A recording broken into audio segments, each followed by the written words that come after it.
मुंबईत पोचले आणि कळलं परत पाऊस जोराचा सुरू झाला. 8 दिवस तिथेच होते. दौरा करायचं आधी ठरलं होतं, गावोगावी जायचं. पण ज्या पद्धतीने कार्यकर्ते बोलवत होते तेव्हा असं वाटलं एकाकडे जा दुसऱ्याकडे नाही जा, कसं करायचं.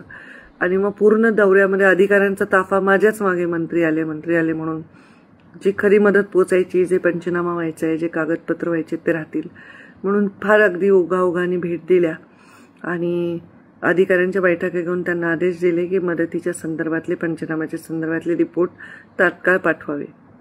पण मदत, पैसा, अडका हे महत्त्वाचं नाही. आत्ता तुम्हाला महत्त्वाचं आहे ते तुमचं मनोबल.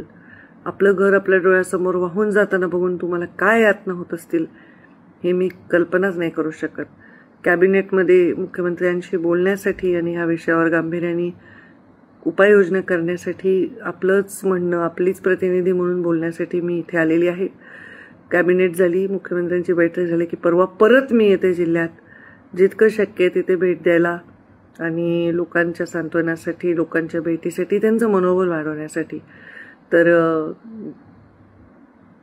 तुम्ही घाबरून जाऊ नका, मनोबल हरू नका, स्वतःच्या जीवाची काळजी घ्या. उगीच वाहत्या पाण्यामध्ये गाडी घालू नका, उगीच पोहायचा प्रयत्न करू नका. जिथे आहेत तिथे जीव मुठीत धरून थांबा.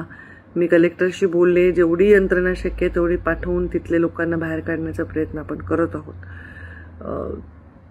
मी लगेच कॅबिनेट आणि मुख्यमंत्र्यांची बैठक करून बुधवारी परत येते. स्वतःची प्लीज काळजी घ्या, प्लीज काळजी घ्या. आज नवरात्रीचा दिवस आहे. माहूरगडला गेले, दर्शन घेतलं, देवीच्या चरणी प्रार्थना करते तुम्हाला कोणतीही हानी होऊ नये. ही जी आलेली हानी भरून काढता येईल पण स्वतःच्या जीवाची हानी होऊ नये. कृपा करून सगळेजण स्वतःची काळजी घ्या